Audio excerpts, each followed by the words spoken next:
السلام علیکم ورحمۃ اللہ وبرکاتہ۔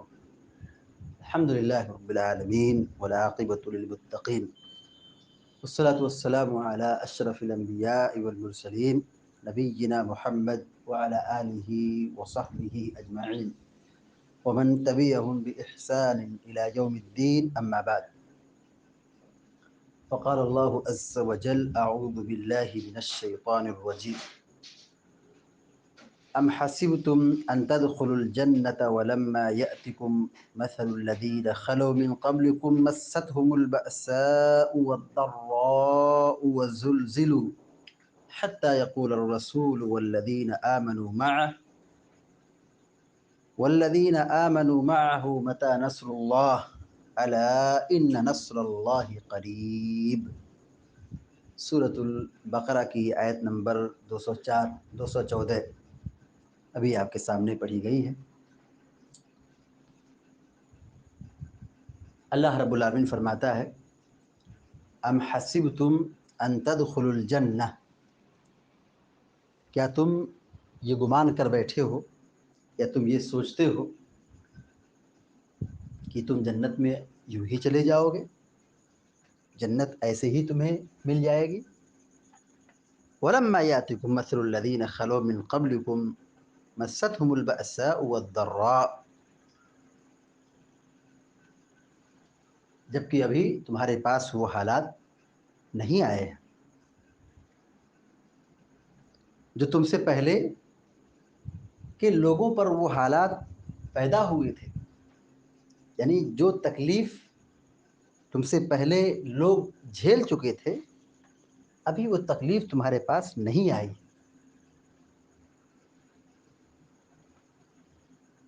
مستهم البأساء والضراء وزلزلوا، انہیں بیماریوں نے اور مصیبتوں نے پکڑ لیا، یعنی مختلف قسم کی بیماریاں پریشانیاں ان کو چاروں طرف سے گھیر لی۔ وزلزلوا، اور انہیں جھنجھوڑ دیا گیا، مارا گیا، پیٹا گیا، ہر طرف سے انہیں ہراساں کیا گیا۔ حتی یقول الرسول والذین آمنوا معه متی نصر اللہ، ایسی تکلیف، ایسی مصیبت، ایسی پریشانی کہ یہاں تک کہ رسول اور ان پر ایمان لانے والے لوگ یہ کہنے لگے متی نصر اللہ، اللہ کی مدد کب آئے گی؟ یعنی تم سے پہلے لوگوں کو اس قدر ابتلا و آزمائش میں جھنجھوڑا گیا، اس قدر انہیں تکلیف دی گئی، اس قدر انہیں آزمایا گیا، مال کی کمی کے ذریعے سے، غربت کے ذریعے سے، پریشانی کے ذریعے سے، بیماری کے ذریعے سے، اور دشمنوں کے غلبے کے ذریعے سے، ظالموں کے ظلم کے ذریعے سے، چاروں طرف سے مصیبت گھیر لی ان کو کہ رسول اور ان کے اوپر ایمان لانے والے لوگ، اہل ایمان، یہ کہنے پر مجبور ہو گئے متی نصر اللہ، ایمان لانے کے بعد، اسلام لانے کے بعد اتنی مشقت، اتنی تکلیف، اتنا عذاب، تو اب اللہ کی مدد کب آئے گی؟ یعنی اب تو اللہ کی مدد آنی چاہیے، تو اللہ کی مدد کیوں نہیں آ رہی؟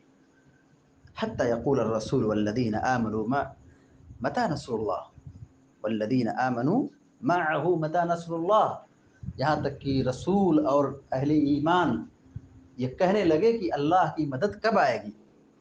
الا ان نصر اللہ قریب، سن لو اللہ کی مدد قریب ہے، یعنی جلد ہی اللہ کی مدد آنے والی ہے۔ اس آیت کی تفسیر میں شیخ سعدی رحمۃ اللہ علیہ لکھتے ہیں مستهم البأساء والضراء، البأساء الفقر، ان کو فقر نے پکڑ لیا، غربت نے ان کو گھیر لیا، والضراء أي الأمراض في أبدانهم، ان کے بدن میں مرض لاحق ہو گیا، یعنی مالی اعتبار سے پریشان ہے اور ادھر جسم میں بیماری لگی ہوئی ہے۔ وزلزلوا، اور جھجھوڑ دیا گیا، بانواع المخاوف من التهديد بالقتل والنفي واخذ الاموال وقتل الاحبه وانواع المضار حتى وصلت بهم الحال وآل بهم الزلازل وآل بهم الزلزال۔ شیخ سعدی رحمۃ اللہ علیہ کہتے ہیں ان کو جھجھوڑ دیا گیا، یعنی خوف کی جتنی بھی قسمیں ہیں، قتل کا خوف، جلا وطن کا خوف، مال چھیننے کا خوف، یا قریبوں کے قریب اور اقربا اور رشتہ داروں کے قتل کا، اور تکلیف کی جتنی بھی قسمیں ہیں، جتنی بھی اقسام ہیں، سب طرف سے ان کو جھجھوڑ دیا گیا، یہاں تک کہ ان کی حالت یہ ہو گئی کہ جھجھوڑ دیے گئے، یعنی ان کے پاس اب کوئی سکت اور سر اٹھا کر کے جینے کی حیثیت باقی نہیں تھی، اتنی تکلیف پہنچائے گئی۔ شیخ سعدی رحمۃ اللہ علیہ اس آیت کی تفسیر میں آگے اس کے قبل لکھتے ہیں کہ اللہ تبارک و تعالیٰ اپنے بندوں کو آزماتا ہے، اور یہ اللہ تعالیٰ کی سنت رہی ہے، یہ اللہ تعالیٰ کا قانون رہا ہے کہ وہ اللہ تعالیٰ اپنے بندوں کو آزماتا ہے، دو طریقے سے آزماتا ہے، خوشحالی کے ذریعے سے بھی آزماتا ہے اور تکلیف کے ذریعے سے بھی آزماتا ہے۔ اور اس سے پہلے کے لوگوں کی جو حالت تھی، اللہ رب العالمین نے ان کو تکلیف کے ذریعے سے، پریشانی کے ذریعے سے، مصیبت کے ذریعے سے آزمایا۔ تو اللہ تعالیٰ کا قانون بدل نہیں سکتا ہے، اللہ تعالیٰ اپنے بندوں کا امتحان لیتا ہے۔ احسب الناس ان يتركوا ان يقولوا آمنا وهم لا يفتنون، کیا مسلمانوں نے یہ گمان کر رکھا ہے، کیا لوگوں نے یہ گمان کر رکھا ہے کہ ان کو چھوڑ دیا جائے گا، کہ یہ ایمان لائے، یہ کہتے ہیں کہ مسلمان ہیں اور انہیں آزمایا نہیں جائے گا؟ یعنی ایمان لانے کا اور اسلام قبول کرنے کا یہی معیار ہے کہ جس کا ایمان مضبوط ہوتا ہے اللہ تعالیٰ اس کو آزمائش میں مبتلا کرتا ہے۔ تو اللہ تبارک و تعالیٰ نے اپنے بندوں کو آزمایا ہے، انبیاء کو آزمایا ہے، اولیاء کو آزمایا ہے، صالحین کو آزمایا ہے، نیک لوگوں کو آزمایا ہے۔ اللہ تبارک و تعالیٰ امتحان لیتا ہے، اور یہ امتحان اور آزمائش اس مقصد سے ہوتا ہے کہ اللہ تبارک و تعالیٰ مومن بندوں کے درجات کو بلند کرنا چاہتا ہے اور ان کے مقام کو بلند کرنا چاہتا ہے، کیونکہ امتحان یکرم الرجل فعند الامتحان یکرم الرجل او یوہان، کیونکہ امتحان سے یا تو آدمی باعزت ہوتا ہے، عزت حاصل کرتا ہے، مقام حاصل کرتا ہے، یا تو پھر آدمی ذلیل ہوتا ہے۔ تو اللہ رب العالمین اپنے نیک بندوں کو آزماتا ہے تو ان کو دنیا و آخرت میں اعلیٰ مقام عطا کرتا ہے، عزت عطا کرتا ہے۔ دیکھیے انبیاء کرام اس روئے زمین کے سب سے اعلیٰ قسم کے افراد ہیں، لیکن انبیاء علیہ السلام کو سخت آزمائش سے دوچار ہونا پڑا۔ پیارے نبی علیہ السلام نے فرمایا اشد الناس بلاء الانبیاء ثم الامثل فالامثل، کہ لوگوں میں سب سے زیادہ تکلیف اٹھانے والے انبیاء کرام کی جماعت ہے، پھر ان کے بعد جو ان کے ایمان کے معیار پر ہو، یعنی ان کے نقش قدم پر چلے، تو ان کو آزمائش سے گزرنا پڑتا ہے۔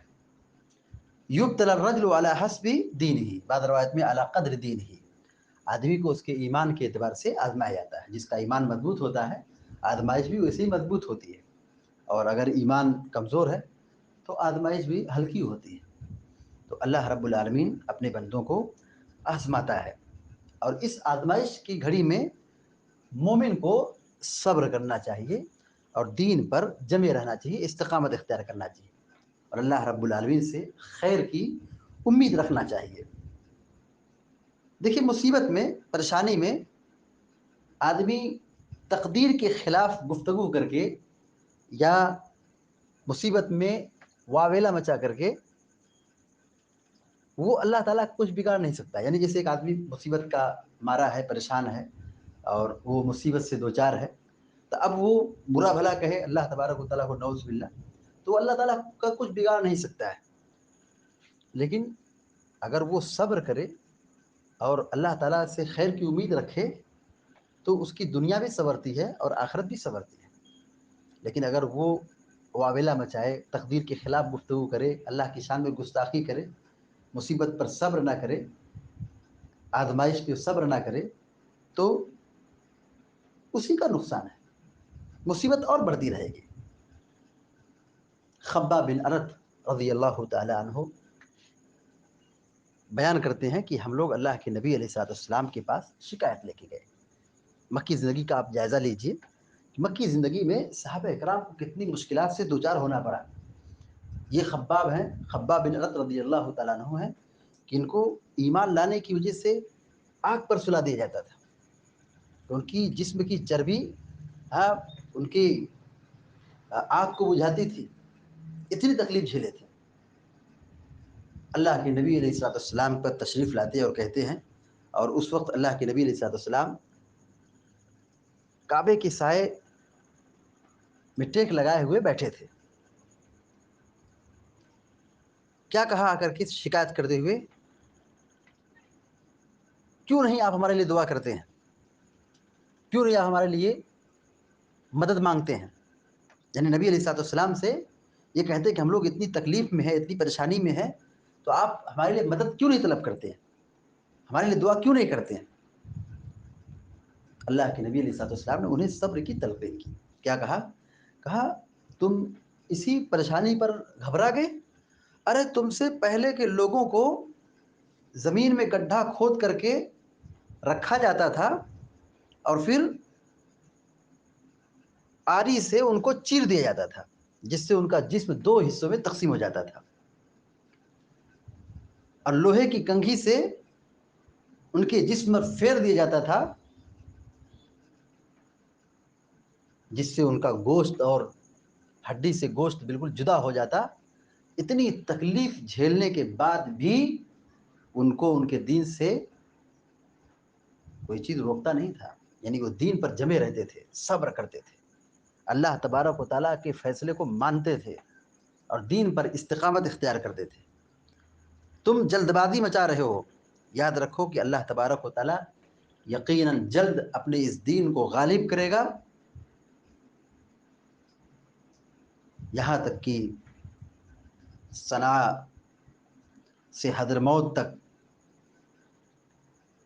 سفر کرنے والا سفر کرے گا، وہ کسی سے نہیں خوف کھائے گا. یعنی آج ڈر ہے، جان مال کا خطرہ ہے، لوٹ مار عام ہے، لیکن ایک وقت ایسا آئے گا کہ اسلام غالب ہوگا اور آدمی تنہا اپنا مال اور اپنے جانور کے ساتھ سفر کرے گا، اسے کسی کا ڈر نہیں ہوگا. تو جلد بازی مت کرو، وہ وقت آنے والا ہے. اللہ کے نبی صلی اللہ علیہ وسلم نے یہاں پر صحابہ کرام کو تلقین کی، صبر کی وصیت کی، صبر کی نصیحت کی. تو جنت کو پانے کے لیے صبر کرنا پڑے گا. اللہ رب العالمین کے لیے تکلیف برداشت کرنا پڑے گا. اس زندگی میں نصیب و فراد آئے گا، آدمی بیمار ہوگا، جان مال کا خطرہ ہوگا، پریشانی ہوگی، مصیبت ہوگی. ان ساری تکالیف کو آدمی اگر برداشت کرے تو اس کے دنیا و آخرت دونوں کے اعتبار سے اس کے لیے بھلائی ہے، اور صبر کا بدلہ جنت ہے. انما یوفی الصابرون اجرهم بغیر حساب، کہ صبر کرنے والوں کو اللہ تعالیٰ بلا حساب اجر عطا کرے گا. تو اللہ رب العالمین کی جنت کو پانے کے لیے آدمی کو ابتلا و آزمائش سے دوچار ہونا پڑے گا. اسی لیے احادیث میں آتا ہے کہ جنت میں پہلے داخل ہونے والے اور جنت میں زیادہ داخل ہونے والے فقراء کی جماعت ہوگی، فقراء کی جماعت ہوگی، غریبوں کی جماعت ہوگی. تو یہ وہ لوگ ہیں جو ہر قسم کی تکلیف کو دنیا میں برداشت کرتے تھے، مال کی کمی، جان و مال کی کمی اور بیماری پریشانی، ہر قسم کی پریشانی کو وہ برداشت کرتے تھے، جس کے نتیجے میں اللہ تعالیٰ ان کو جنت میں پہلے داخل کرے گا، اور وہ فقراء کی جماعت کثیر تعداد میں ہوگی۔ اللہ کے نبی علیہ السلام نے جنت کا دیدار کیا۔ پیارے نبی علیہ السلام کہتے ہیں کہ میں نے جنت میں فقیروں کو سب سے زیادہ پایا ہے، فقراء کو سب سے زیادہ وہاں پایا ہے۔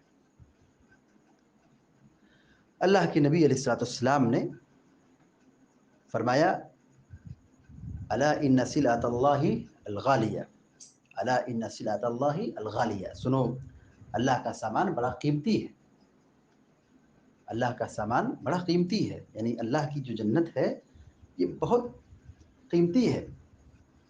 اس کو حاصل کرنے کے لیے آدمی کو بڑی قیمت چکانی پڑے گی، اس کے لیے نیک اعمال کرنا پڑے گا، اور دین پر استقامت اختیار کرنا پڑے گا، دین پر جمے رہنا پڑے گا، جو بھی حالات ہوں، جیسے بھی حالات ہوں، دین پر جمے رہنا اور اللہ کے لیے صبر کرنا، یہی جنت کو حاصل کرنے کا ایک مناسب اور بہترین سبب ہے۔ اللہ تعالیٰ سے دعا ہے کہ اللہ تعالیٰ ہم سب کو، آپ سب کو نیک عمل کی توفیق عطا فرمائے۔ آمین یا رب العالمین۔ وصلی اللہ علی نبینا محمد وسلم تسلیما کثیرا۔ والسلام علیکم ورحمۃ اللہ۔